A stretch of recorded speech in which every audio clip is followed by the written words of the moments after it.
Assalamualaikum warahmatullahi wabarakatuh.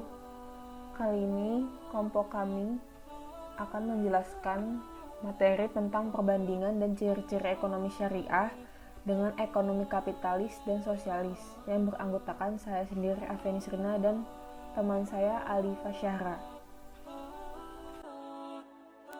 A. Pengertian ekonomi syariah. Ekonomi syariah merupakan suatu ilmu pengetahuan yang berupaya untuk memandang, menganalisis, dan balasannya menuntaskan permasalahan-permasalahan ekonomi dengan cara Islam menurut atas anutan agama Islam adalah Al-Quran dan Sunnah Nabi. Dilansir dari buku Ekonomi Syariah oleh Yoyok Prasetyo, ada beberapa prinsip mengenai ekonomi syariah. Yang pertama, menurut Monzer Kahfi, yang menjelaskan ekonomi syariah adalah bagian dari ilmu ekonomi yang bersifat interdisipliner atau tidak dapat berdiri sendiri, tetapi perlu penguasaan yang baik dan mendalam terhadap ilmu-ilmu pendukungnya. Yang kedua, menurut M. Amanan, ekonomi syariah merupakan ilmu pengetahuan sosial yang mempelajari masalah-masalah ekonomi rakyat yang diilhami oleh nilai-nilai Islam.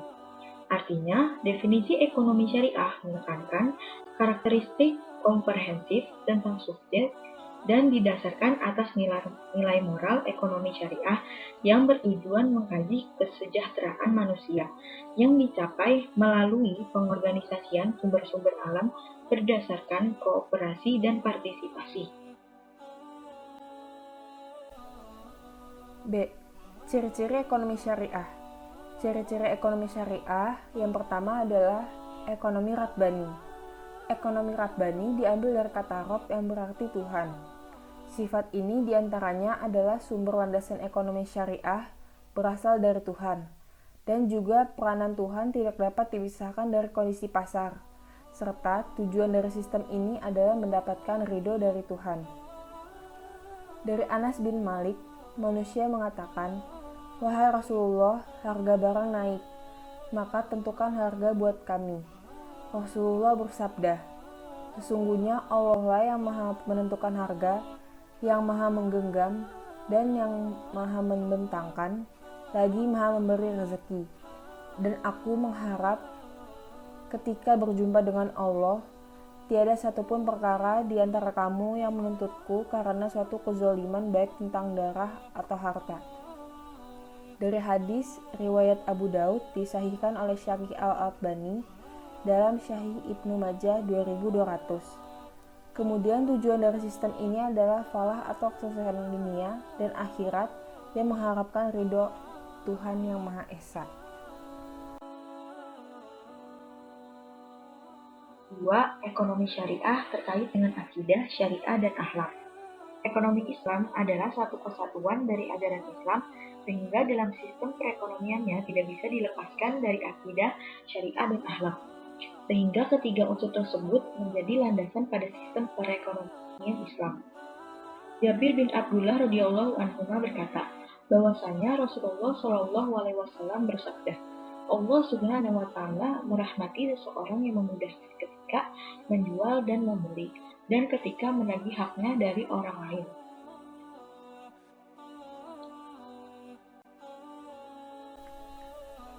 Yang keempat, ekonomi wasatan berarti moderat atau seimbang. Keseimbangan atau nilai ideal adalah hal yang diutamakan dalam perekonomian Islam. Tidak dikenal keberpihakan pada kaum kapitalis ataupun buruh. Semua memiliki hak dan kewajiban pada porsi yang adil. Tujuan ekonomi Islam untuk menggapai kesuksesan hidup di dunia dan di akhirat melahirkan paham di mana keseimbangan atau balance menjadi hal penting untuk diperhatikan. Islam menghendaki adanya keseimbangan dalam mengejar dunia dan akhirat. Islam tidak memperkenankan seseorang untuk mengejar dunia semata tanpa memenuhi kewajiban atas hartanya. Begitupun sebaliknya, Islam tidak memperkenankan seseorang membiarkan kemiskinan dan mendorong seseorang untuk mandiri dalam ekonomi. Yang kelima, ekonomi kerjasama dan keadilan. Islam mendorong seseorang untuk bersyarikat atau bekerja sama agar tercapainya tujuan kemakmuran bisa tercapai dengan lebih mungkin. Ada beberapa akad-akad muamalah yang sengaja mengatur tentang kerjasama ini. di mana hukum syariat menjamin tidak adanya pihak yang dirugikan. Dan tolong-menolonglah kamu dalam mengerjakan kebajikan dan takwa, dan jangan tolong-menolong dalam berbuat dosa dan pelanggaran. Dan bertakwalah kamu kepada Allah, sesungguhnya Allah amat berat siksanya. Al-Quran Surat Al-Maidah ayat 2. Allah Ta'ala berfirman, Aku pihak ketiga dari dua orang yang berserikat, selagi masing-masing dari keduanya tidak mengkhianati yang lain. Jika salah seorang dari keduanya mengkhianati yang lain, aku keluar dari keduanya. Hadis riwayat Abu Daud. 6. Ekonomi berpengawasan ganda. Dalam kegiatan ekonomi konvensional, jalannya perekonomian diawasi oleh regulasi dan aparatur negara. Begitupun dengan ekonomi Islam. Akan tetapi, manusia tidak dapat luput dari pengawasan ilahi, sehingga apabila seseorang dapat lepas dari jerat hukum di dunia, tetapi ia tidak akan dapat luput dari hukuman di akhirat. Nilai-nilai inilah yang membuat ekonomi Islam menjadi sistem ekonomi berpengawasan ganda. 7. Ekonomi hasil kombinasi hukum paten dan yang dapat dirubah. Hukum dasar ekonomi Islam berasal dari firman ilahi dan hal ini tidak dapat diubah. Akan tetapi, seiring dengan berkembangnya zaman, banyak jenis transaksi yang tidak didapati pada zaman Rasulullah, sehingga terdapat ijtihad atau hasil pemikiran para alim ulama untuk menjawab pertanyaan dunia agar dapat terus dinamis mengikuti zaman. Akan tetapi, tetap merujuk pada Al-Quran dan Al-Hadis. C. Prinsip ekonomi syariah. Prinsip-prinsip yang dimiliki oleh ekonomi syariah berbeda dengan prinsip-prinsip agama lain.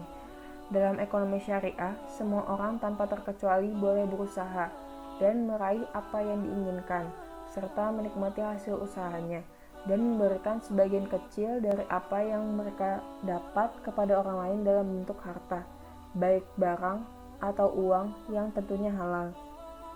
Pada dasarnya, dalam agama Islam, perilaku dan tingkah laku mengarah pada pemenuhan kebutuhan hidupnya, baik yang bersifat materi ataupun non-materi, yang baik dan halal, serta bagaimana mengolah sumber daya yang ada dengan baik dan bermanfaat bagi semua. Lebih rincinya, prinsip-prinsip ekonomi syariah adalah sebagai berikut. Yang pertama, ekonomi syariah beranggapan bahwa semua jenis sumber daya alam yang ada merupakan pemberian dan ciptaan Allah Subhanahu wa Ta'ala. Yang kedua, Islam pendapatan yang diperoleh secara tidak sah atau kurang jelas hukumnya tidak diakui.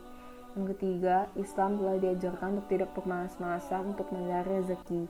Yang keempat, kekayaan yang dimiliki beberapa orang kaya tidak boleh hanya diam di tempat, namun harta tersebut diharuskan untuk selalu mengalir dibagi dengan tujuan untuk bisa membantu orang-orang yang kurang mampu. Yang kelima, tidak ada perbedaan hak yang didapat oleh semua orang.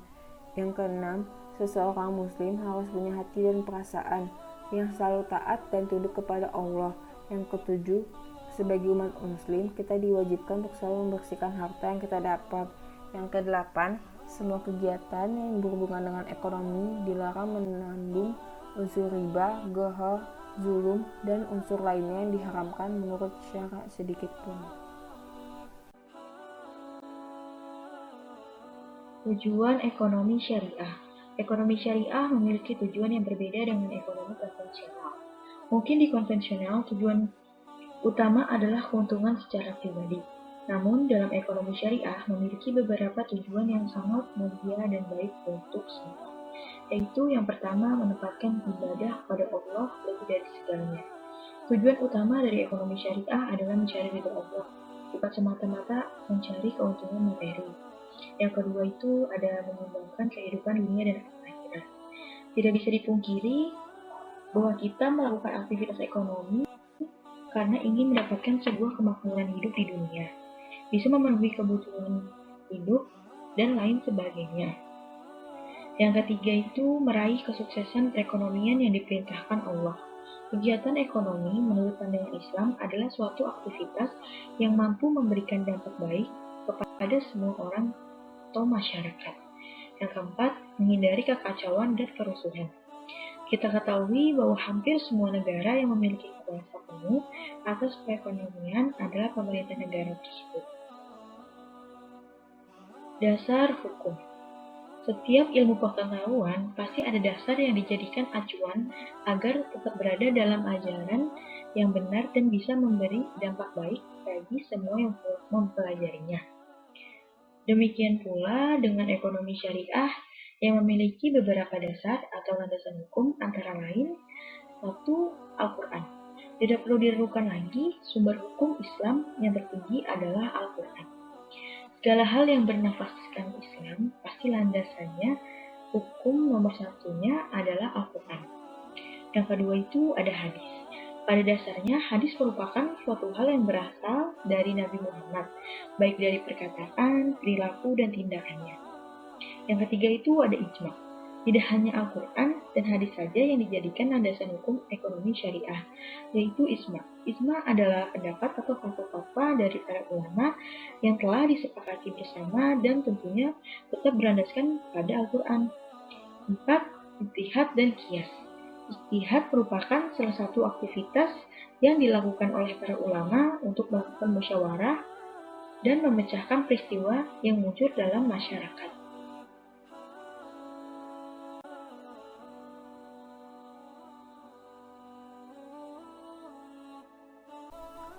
F. Bentuk kerjasama dalam ekonomi syariah. Yang pertama, mudharabah. Mudharabah ini kerjasama antara dua pihak di mana modal usaha 100% dari pemilik modal. Pihak yang lain bertindak sebagai pengelola usaha. Jika usaha tersebut mendapatkan keuntungan, maka harus dibagi sesuai porsi yang telah disepakati terlebih dahulu sebelum kerjasama dikerjakan. Namun, apabila terjadi kerugian, yang bertanggung jawab adalah pemilik modal. Yang kedua, musyarakah.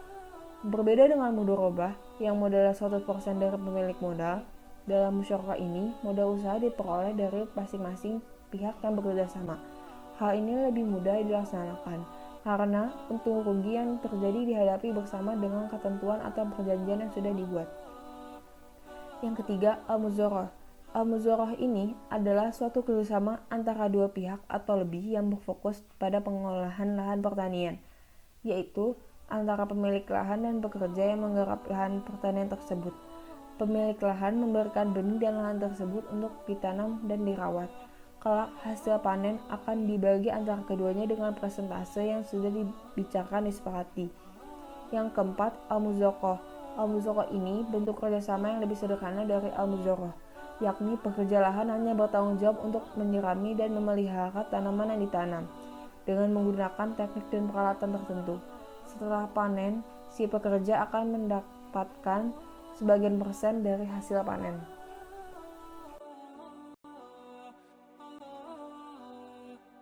Kelebihan sistem ekonomi Islam.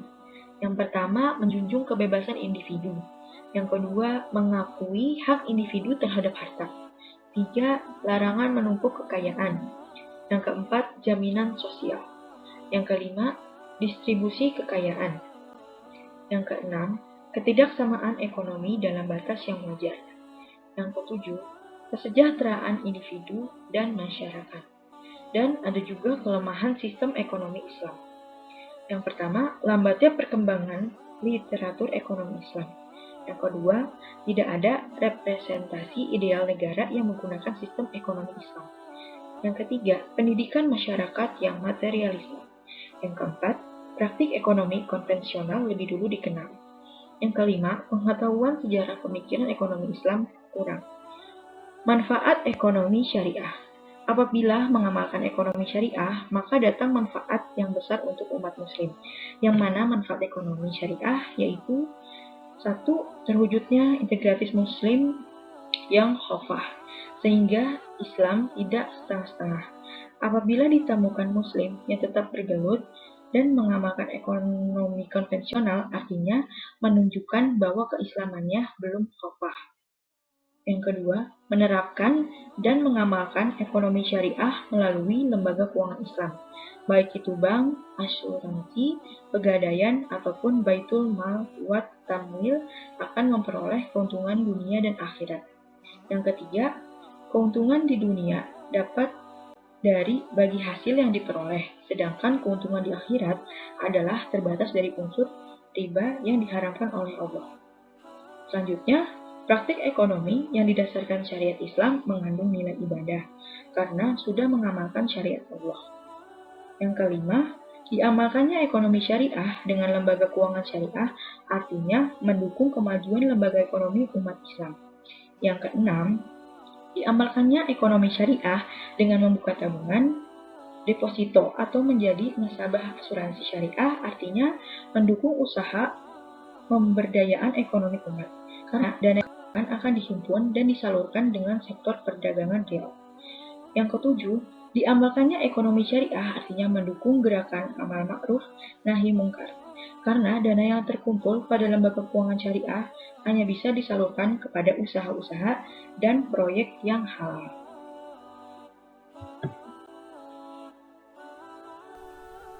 H. Perbandingan ekonomi Islam dengan kapitalis. Yang pertama, sistem ekonomi Islamnya. Sistem ekonomi Islam ini dibagi menjadi beberapa bagian. Yang pertama, kebebasan. Islam memberikan kebebasan kepada individu untuk melakukan kegiatan ekonomi, memiliki dan menikmati hasil yang diperoleh dari usahanya. Misalnya, usaha yang dilakukan adalah usaha yang halal dan sah, bukan usaha yang mengandung unsur eksploitasi terhadap orang lain. Yang kedua, hak terhadap harta. Islam mengakui hak individu untuk memiliki harta. Islam mengikat hak tersebut dengan ikatan moral supaya kekayaan tidak menumpuk pada suatu kelompok kaya, misalnya kewajiban mengeluarkan zakat. Yang ketiga, ketidaksamaan ekonomi dalam batas yang wajar. Islam mengakui adanya ketidaksamaan ekonomi di antara orang perorangan dalam batas-batas yang wajar. Adanya orang kaya dan miskin dalam kehidupan merupakan sunnatullah. Yang keempat, jaminan sosial. Setiap individu mempunyai hak hidup untuk negara Islam. Setiap warga negara dijamin untuk memperoleh kehidupan pokoknya masing-masing. Menjadi tugas dan tanggung jawab negara Islam untuk menjamin setiap warga negara dalam memenuhi kebutuhan sesuai dengan prinsip hak untuk hidup. Yang kelima, distribusi kekayaan secara meluas. Sistem ekonomi Islam mencegah penumpukan kekayaan pada kelompok tertentu. Ia menganjurkan distribusi kekayaan kepada semua lapisan masyarakat, misalnya kewajiban mengeluarkan zakat. Yang terakhir, kesejahteraan individu dan masyarakat. Islam mengakui kesejahteraan individu dan kesejahteraan sosial masyarakat yang saling melengkapi satu dengan lainnya, bukan saling bersaing dan bertentangan di antara mereka. Islam meredakan konflik dan mewujudkan maslahatan bersama. Sistem ekonomi kapitalis. Pertama, kebebasan. Setiap individu berhak untuk mendirikan, mengorganisir, dan mengelola perusahaan yang diinginkan. Negara tidak boleh melakukan intervensi atau campur tangan dalam semua kegiatan ekonomi. Yang kedua, hak terhadap harta. Setiap individu dapat memiliki harta secara perorangan, membeli dan menjual hartanya menurut yang dikehendakinya tanpa batas. Individu mempunyai kuasa penuh terhadap hartanya dan bebas menggunakan sumber-sumber ekonomi menurut cara yang dikehendakinya. Yang ketiga itu ada ketimpangan sosial. Persaingan bebas mengakibatkan munculnya semangat persaingan di antara individu-individu. Kekayaan hanya dimiliki oleh sebagian kecil individu. Mereka akan menggunakannya untuk kepentingan diri sendiri dan akan mengorbankan kepentingan masyarakat semata-mata untuk memenuhi kepentingan individu. Yang keempat, konsentrasi kekayaan pada kaum kapitalis. Kekayaan dan alat-alat produksi menumpuk pada sekelompok orang tertentu saja, yakni orang yang memiliki kekuasaan dan modal yang besar. Yang kelima, persaingan bebas. Persaingan bebas di antara individu-individu akan mewujudkan tahap produksi dan tingkat harga pada tingkat yang wajar. Persaingan bebas akan mempertahankan tahap keuntungan dan upah pada tingkat yang sederhana dan rasional. I. Perbandingan ekonomi syariah dengan ekonomi sosialis. Di ekonomi syariah, perbedaannya adalah yang pertama, ekonomi syariah memiliki tuntunan Al-Quran dan Al-Hadis. Yang kedua, menganut prinsip keseimbangan antara hak individu dan publik. Ketiga, tidak memperbolehkan adanya unsur riba, judi, dan spekulatif yang bertujuan untuk menghendaki keadilan bagi semua pihak yang bertransaksi. Yang keempat, tujuannya untuk membangun kerjasama dalam rangka pasar. Yang kelima, mekanisme pasar melalui zakat, infak, dan sodako. Yang keenam, prinsip ekonomi syariah adalah kebebasan individu. Perbandingan ekonomi sosialis adalah yang pertama, memiliki buah pemikiran masyarakat yang mayoritas.